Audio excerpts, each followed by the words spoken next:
Hello, everyone, and welcome to the Dollar Auction Show with Alex and Shimon.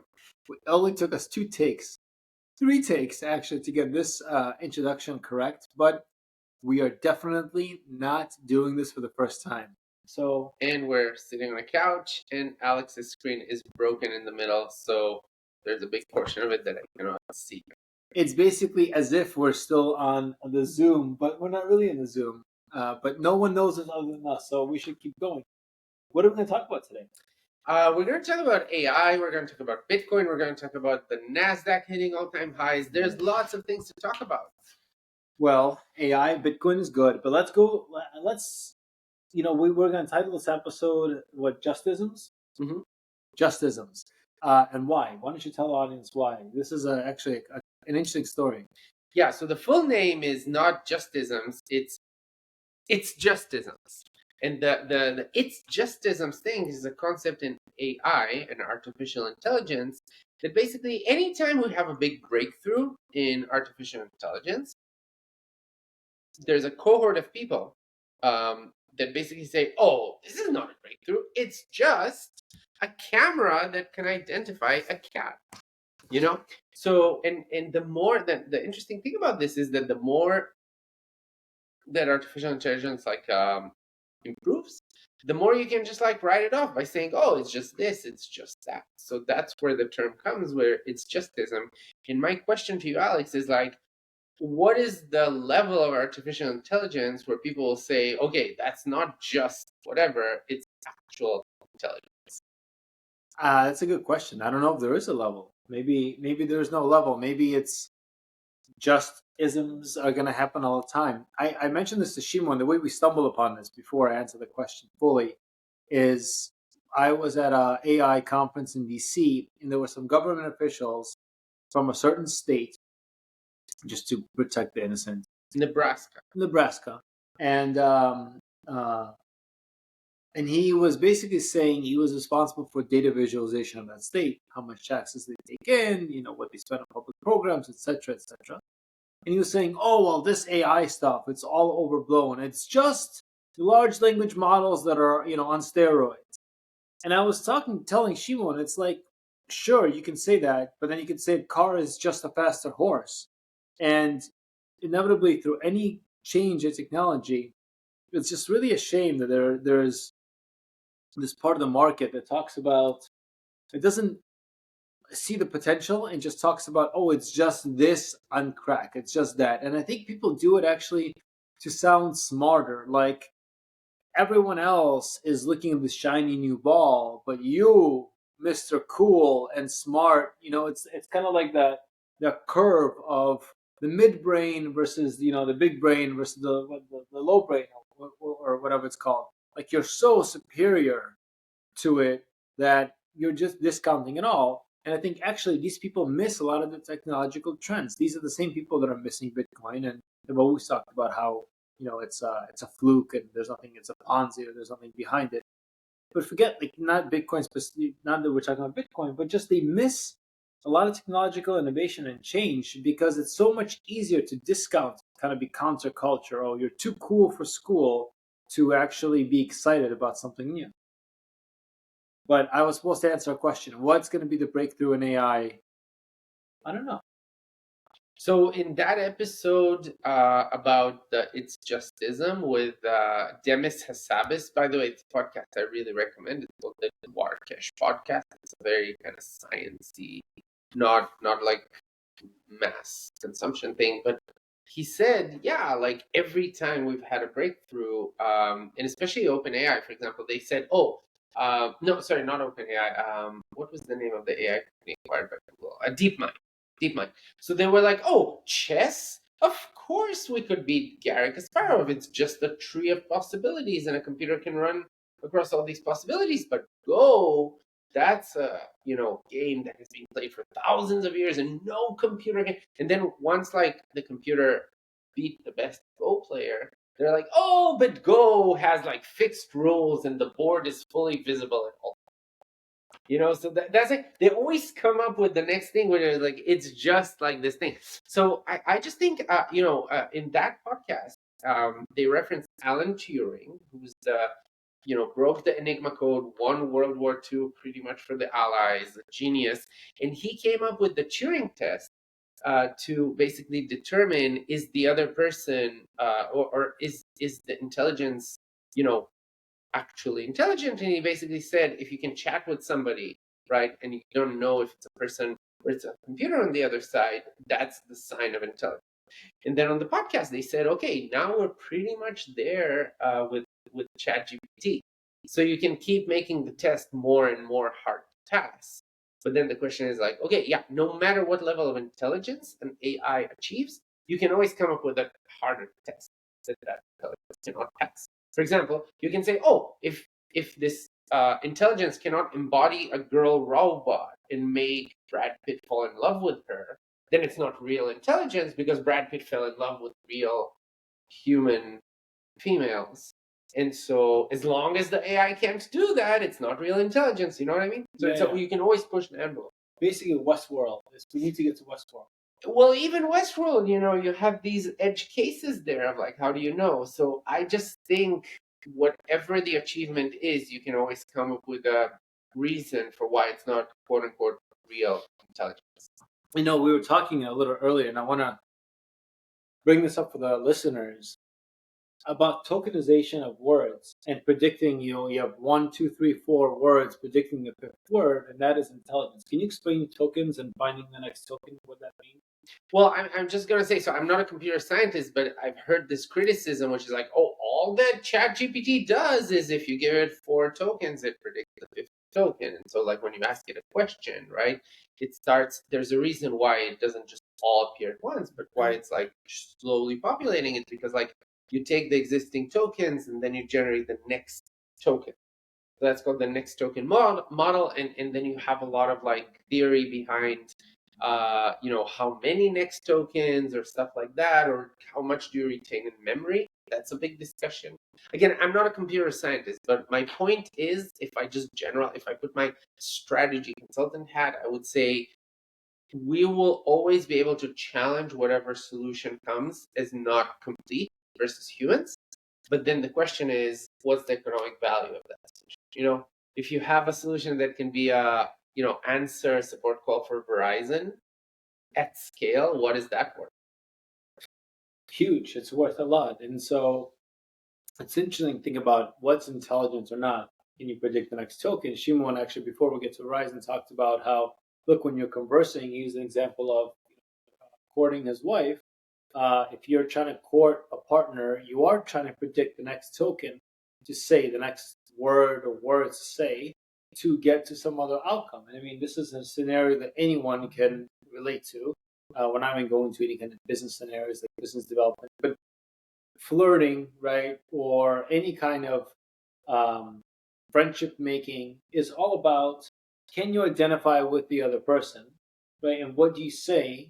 Well, I mean, even when you land messages, all of the latest, if you listen to anyone listening out there to latest therapy, Brene Brown or others, who are saying, hey, don't say apologize in such and such a way. Don't say I'm sorry that you feel that way. Say I'm sorry for causing you your feelings. It's the same thing phrased in a different way. So you're literally optimizing for the words in a sentence and in a certain order. How is that different than what ChatGPT is doing? It's very similar. Yeah, no, it's a huge thing. And then another thing, I want to open another subject, which is like with the video stuff. So, initially people thought that there's some special thing about generating video, but now with the latest Sora and the latest the TikTok one, I forgot the name of it, but the Chinese version, super impressive. It's like they literally show a linear relationship between how many chips are working on the rendering and how good the thing looks. And so then it's like, oh, wait a second, what if we could put like 1,000 times more chips to generate something? Would it be different from our own experience, like our actual experience? Wow. And that's a very good philosophical question, which is like, our experience has pixels. They're just like, we're just like not seeing them because that's how we evolved. But in fact, I studied biology in undergrad, like our optical nerves has pixels in it. It's just like our brain uses it to form a picture. So maybe with enough computing power, you can create an experience that's indistinguishable from real life. This reminds me of, we actually didn't talk about this, but let's see if this lands, about differences of perception and how we perceive certain things. We perceive things in a certain human way. But I was listening to, there's a kind of, they call him influencer Simon Kid. He does a lot of crypto stuff. Very good former trader. He's kind of one of the better ones, more sane and mature ones out there. But he talks about power law. And Giovanni, I forgot Giovanni's last name, but he came up with power law for Bitcoin, and you can predict Bitcoin's price. The power law basically says it's exponential network growth. Okay, and they found that when you have like, you just from a mass of an animal, you can predict a lot of different attributes of animals. Metabolism and heart rate. Exactly, metabolism, heart rate, and planets follow power law, etc., etc. But here's the interesting part. Within power law, you basically have to graph things on a log scale. So 1, 10, 100, and so on and so forth. Powers of 10, natural logs, right? And as humans, we think linearly. We perceive time linearly. But if you are something, a certain public entity or being, a planet or a mountain or whatever it is, that lives for millions of years, you probably perceive time logarithmically. And we can't even, it's very hard for me to even fathom of how to perceive time logarithmically. But it doesn't mean it doesn't exist, right? There's worlds and things that are much bigger than us. And so it's to your point of, we don't think that we perceive the world in pixels, but they are kind of little pixels because our mind operates in a certain pattern. We could also perceive time in a different way. Who says that there aren't beings or entities that don't perceive time in a log pattern, right? 1, 10, 100, and so on years. Just like we perceive, for example, this is what comes back to Bitcoin. A good way to visualize Bitcoin's price or any kind of network that's growing its price is in a log scale. Time could be non-linear, linear, and price or value can be logarithmic. That's one log. That's log linear. Log is log, and time is log. Anyway, the point is, we have to detach our mind a little bit from our perceptions of the world and then look at the world from first principles. Do you have two different beings that are programmed? You can argue we're programmed through DNA. That is our programming code, right? To do X, Y, Z things. We have AI that's programmed to do X, Y, Z things with a different code, C++ or whatever it is, or Python, whatever we're using to, I don't know, to code AI. But it's the same programming. It's the same interpretation of various phenomena and various stimuli that are coming at that programming thing. And I actually don't think we're too far from AGI. I mean, with LLMs who are predicting the next token, they're getting better and better. Sora is getting better and better. Put more chips, put nuclear plants to create essentially free limitless power, put more chips in there. And then the difference between, it could be artificial intelligence that's just not human. It could perceive the world in a different way that's just not the way humans perceive it. So this test actually, and this is, we're kind of thinking and talking out loud, this test might have a fallacy. Maybe the way we humans, grade or not, or perceive AI or not as artificial intelligence fully, maybe that's the wrong view. Maybe the AI has its own complete, metric. I don't know. Again, this is live. We haven't talked about this before, so I don't know. What's your reaction to that? Yeah, I agree with you. I mean, I think, I don't know. Intelligence is not a thing that's on a spectrum. Yeah. It's really not a thing that's on a spectrum. Like, you can have intelligence of an ant that is, like, on one side much more primitive than ours, but on the other side, they know how to build a bridge. I saw YouTube videos of ants just knowing when to stop and when to let the next ant walk over you and then hold on to you. And then someone walks over that ant and holds on to it. So, like, how do you define that? It's like almost orthogonal to human intelligence. Human intelligence is like a self-sufficient thing that, like, we protect the family and we make sure to have kids that bring the genes forward. But, like, in a hive mentality, it's very different. So I don't think intelligence is a linear scale. But yeah, I think that artificial intelligence can be huge because, like, seriously, like, we as humans, I don't know if there's ever been a situation, maybe you know, of like one type of intelligence being able to ignite another intelligence that's bigger than it. Just think about it. It's like that's the unique thing about humans. Well, we know we have, again, because I studied biology, I know these anecdotes. You have ants that farm, that do husbandry. So they basically farm these mites that grow these mushrooms.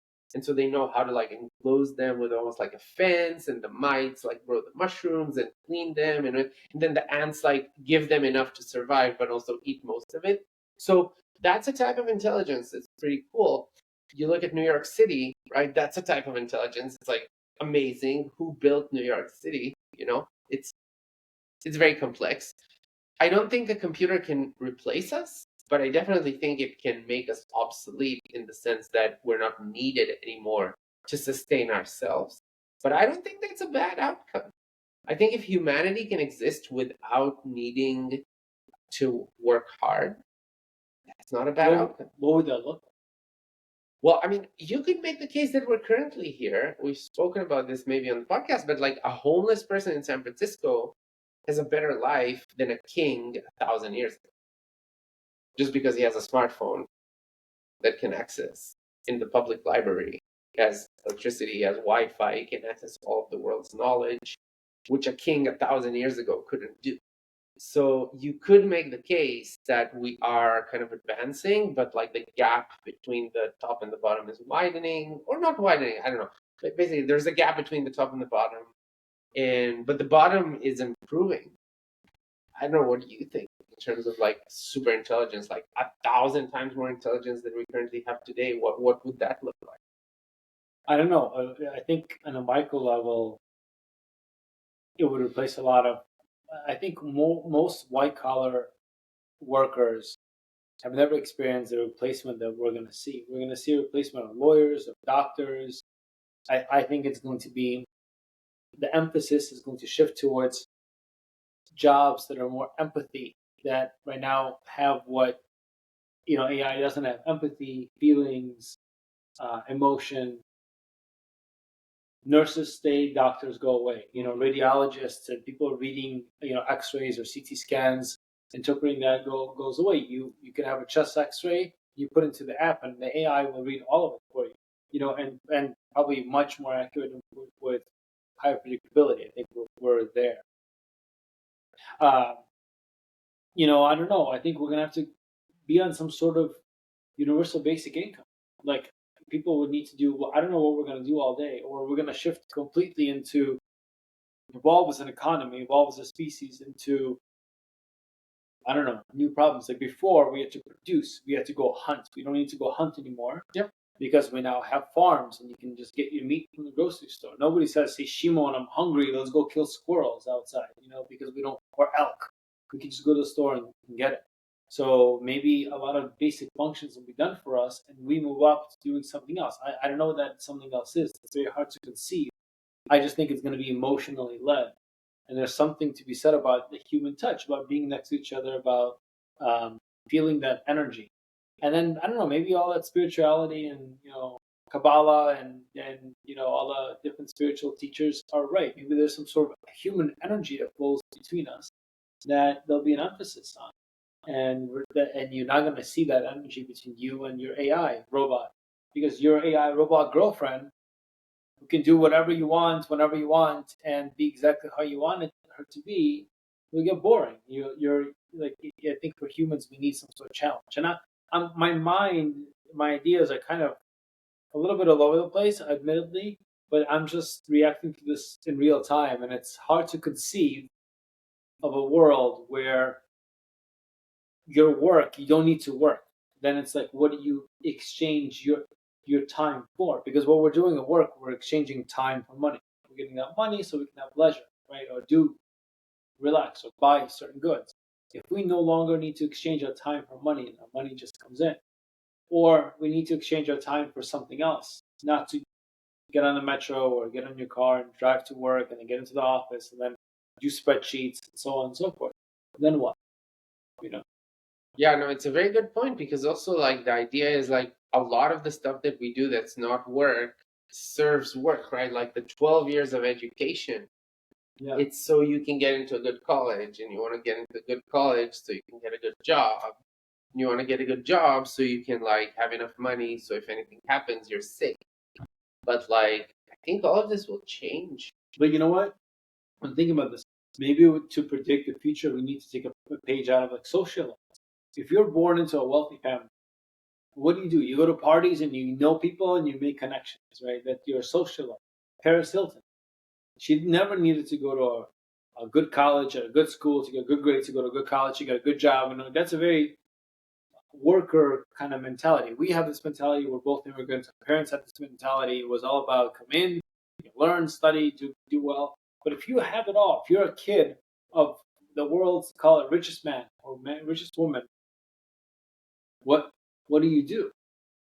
It's actually, I think it's a good question. It's actually, I think, a problem because a lot of I don't know the statistics, but I feel like a lot of these, again, it's like the normal curve. They're very rich and they're very poor. If you're living in middle of nowhere, it's very, very poor. What do? You kind of turn to drugs and alcohol because there's nothing else. It's the same monopoly.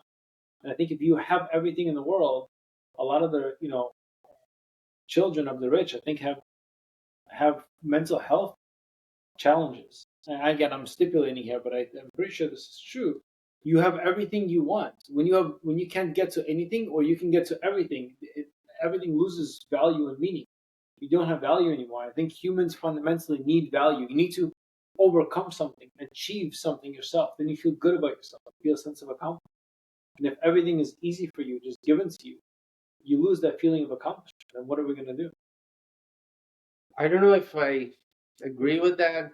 We'll see. I think that objectively having better conditions is good, is objectively good. Like you have lower crime rates in wealthier countries than in poorer countries.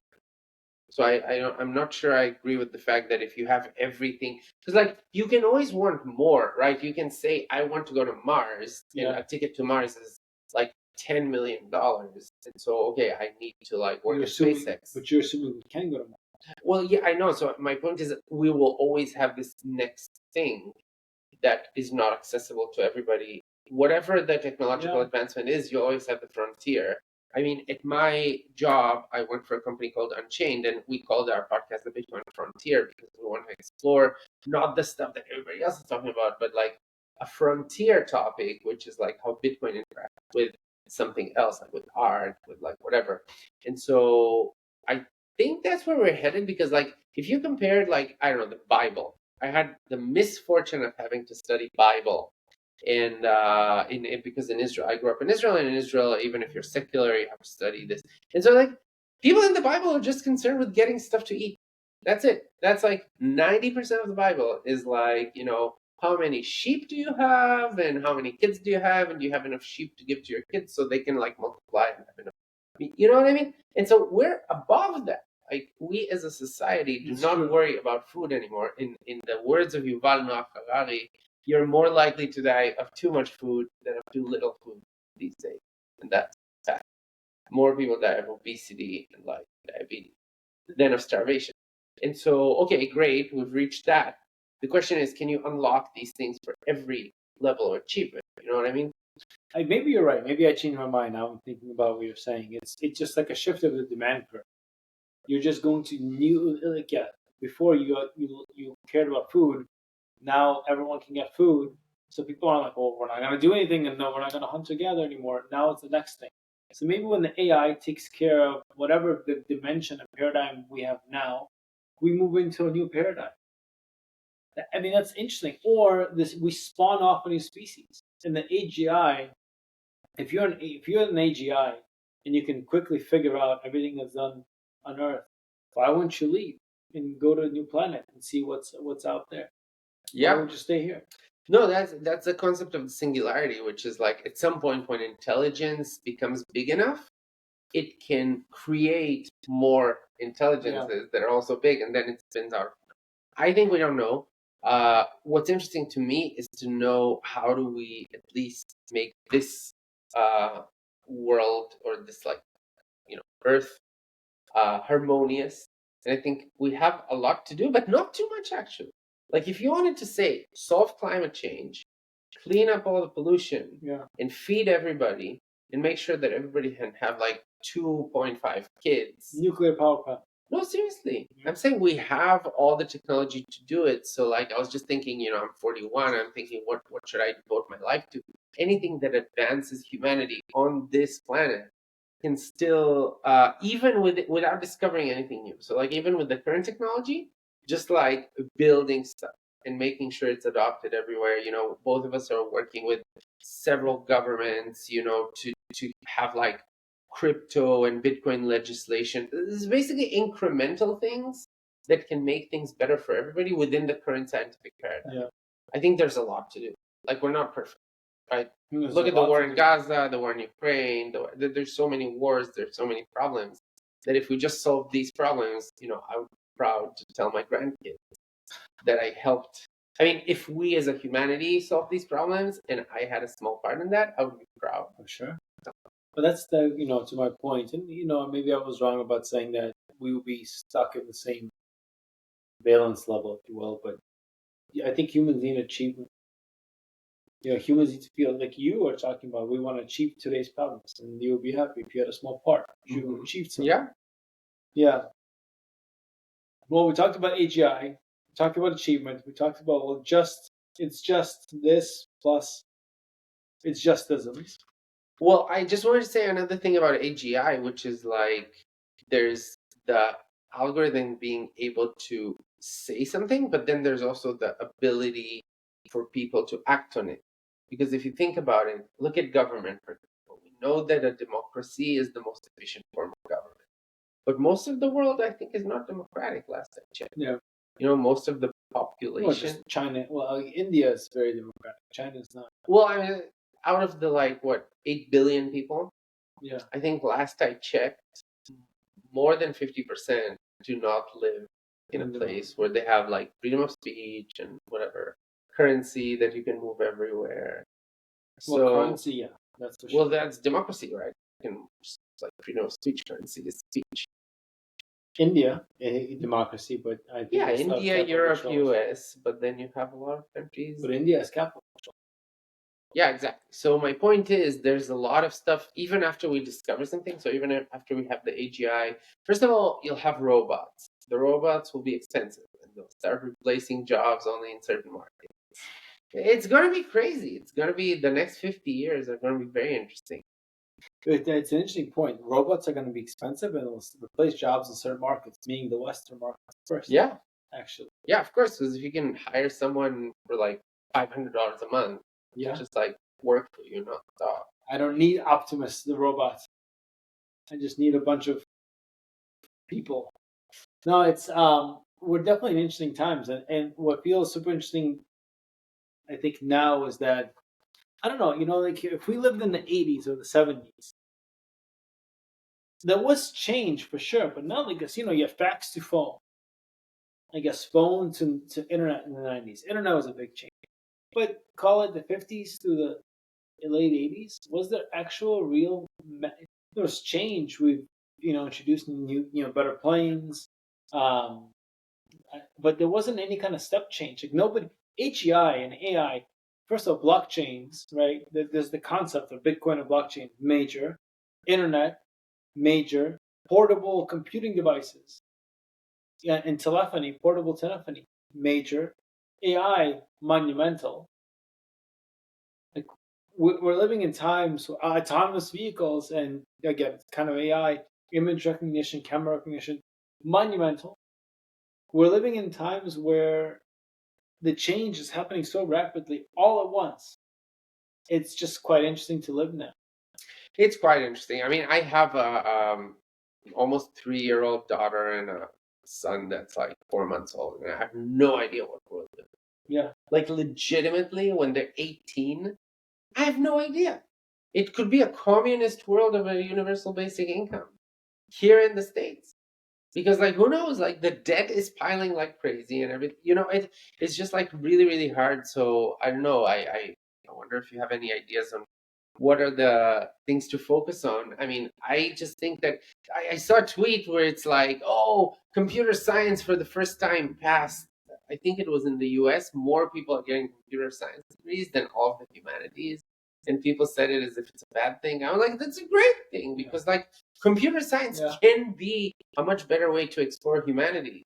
You know, if you make like some kind of AGI that goes through all of Shakespeare's works and finds like the deep psychological themes in them that no human can find, that's a legitimate humanities like project. You know what I mean? So it's like, I don't know. It's fascinating. I think that for me, I just want to be able to not worry about ever having food and shelter and leisure. That's if we can get there in my lifetime for all of humanity, we could have it because like if you think about it, food like 2,000 calories per person, it's a solved problem.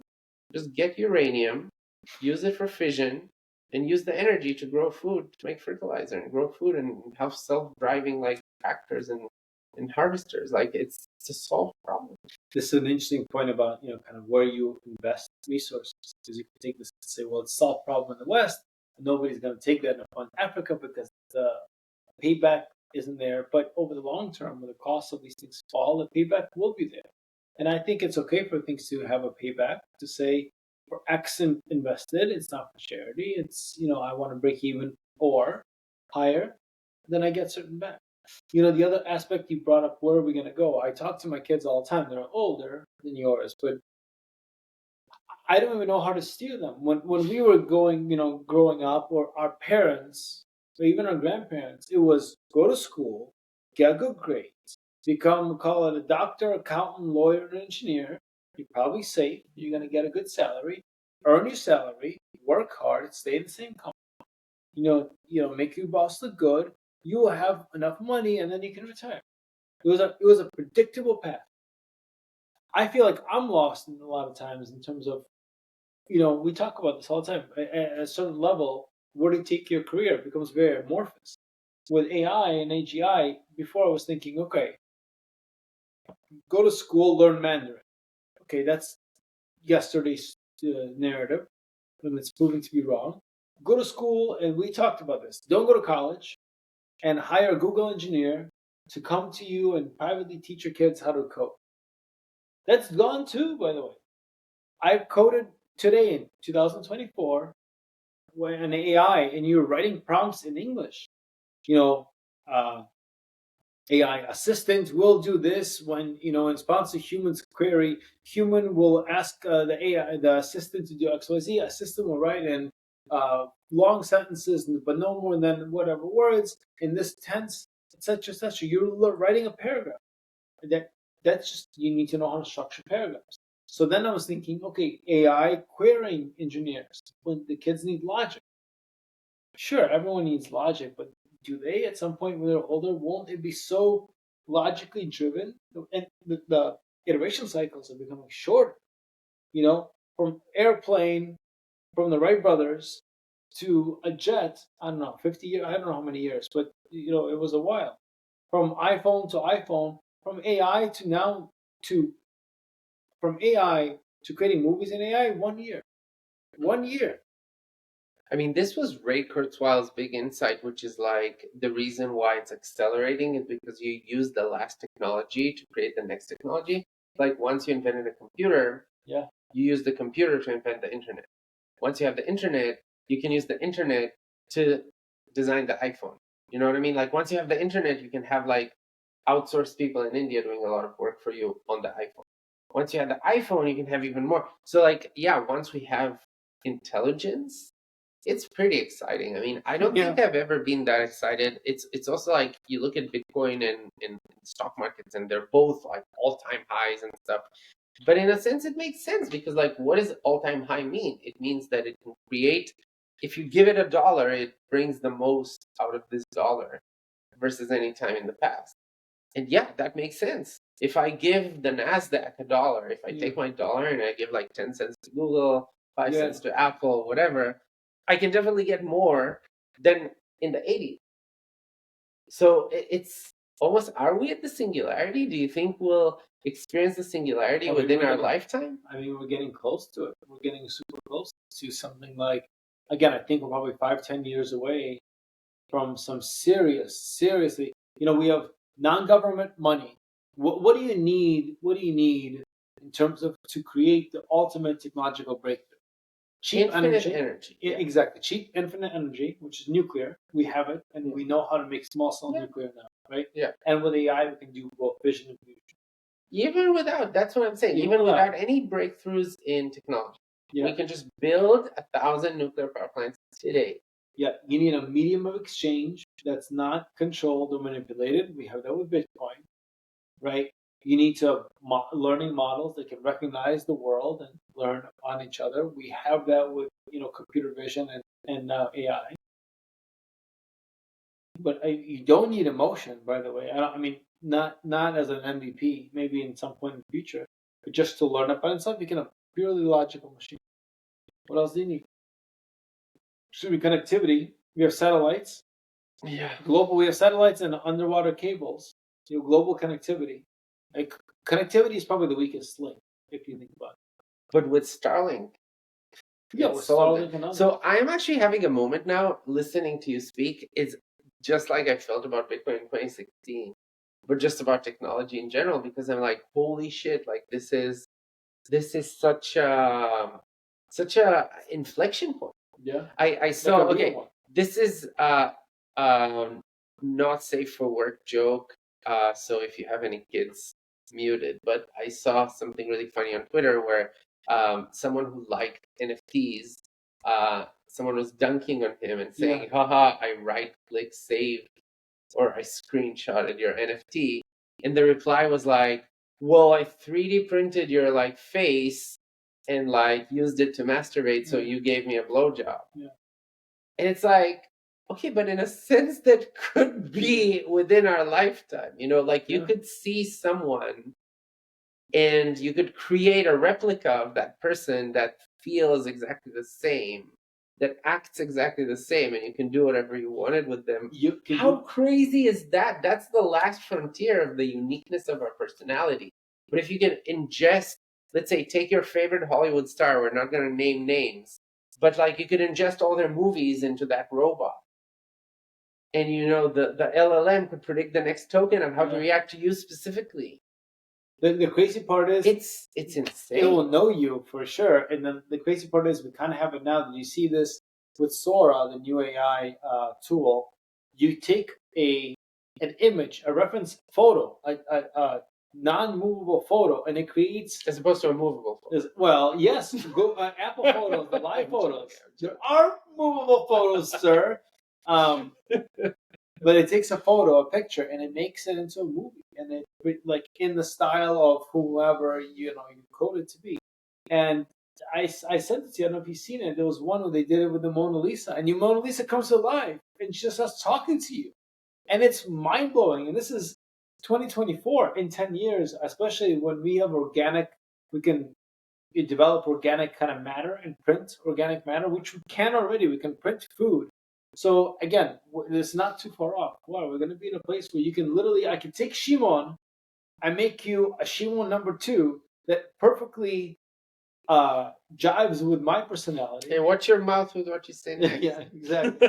It jives with, and then we become best friends. Anyway, it's pretty crazy, and the thing is, like, when I remember, so we've spoken about this. I'm so happy we didn't have social media when I was in high school, because like I didn't have to worry about my perception online. It was hard enough to worry about how I'm perceived in the real world. Then you have like this. Then you have like, oh, how's your avatar behaving when you're away? Yeah. It's like you didn't buy the premium version, so your avatar was addicted to my avatar. So I'm not going to invite you to our birthday party. No, it's we're going to have crazy. We're going to real life avatars. Well, we're going crazy here, but go watch timestamp it. You know what?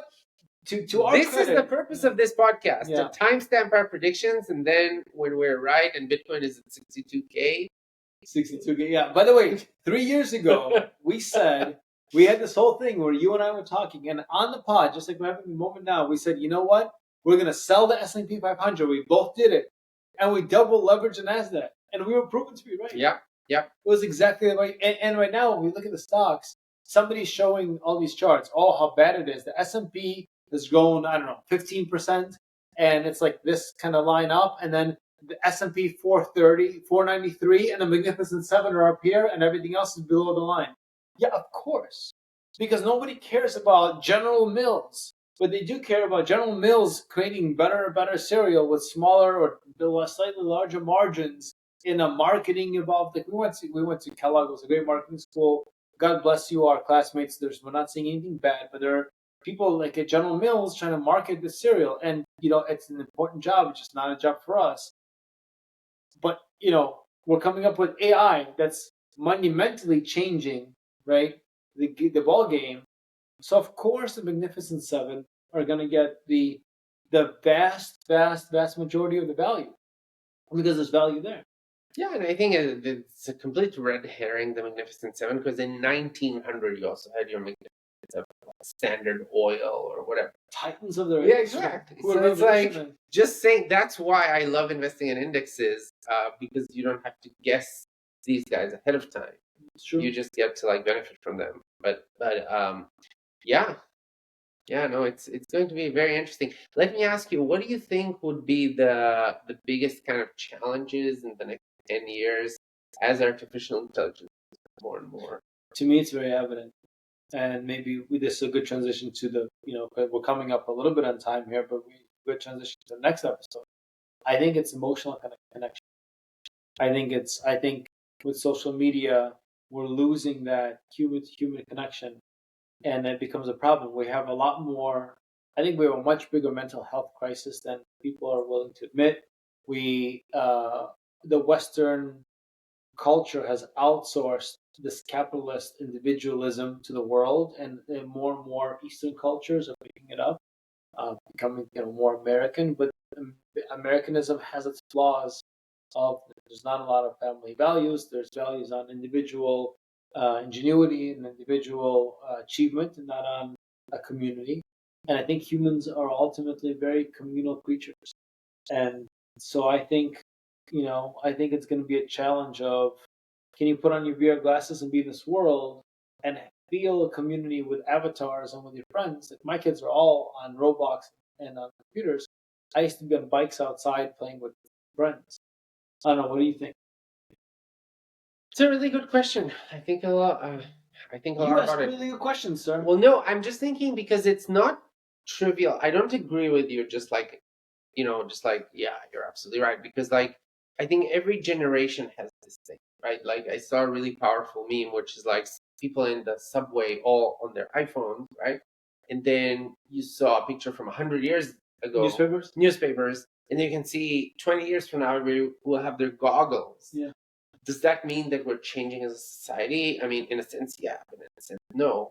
We've always, or for example, I feel sometimes bad about scrolling through Twitter when my daughter is just bouncing on me or whatever. But people were reading newspapers with their kids bouncing on them forever. So I'm not sure. That's why I'm saying it's a good question. In a sense, I think that the community thing, it's definitely something weird in the American culture. But thank God our family has a counterculture with homeschooling. And the homeschooling community is very much similar to 200 years ago. Yeah. Literally, you meet up with people, your kids play together, and you just hang out. You go home, you milk the cow, and then you make dinner. Yeah, I mean, it's instead of milking the cow, you write emails, but in a sense, it's the same thing, which is no, seriously, I'm having some profound thoughts because my wife is starting this thing, which is it's called a nature school 1 day per week, where kids literally just come and just play in nature. That's the pitch. $60 per month, for once per week, and it's oversubscribed. You have to stop. Oh wow! Yeah, it's crazy. It's something that doesn't exist, and it's something that lots of people want, which is just meet up. It's for homeschooling people, right? But because it's in the middle of the day, in the middle of the week.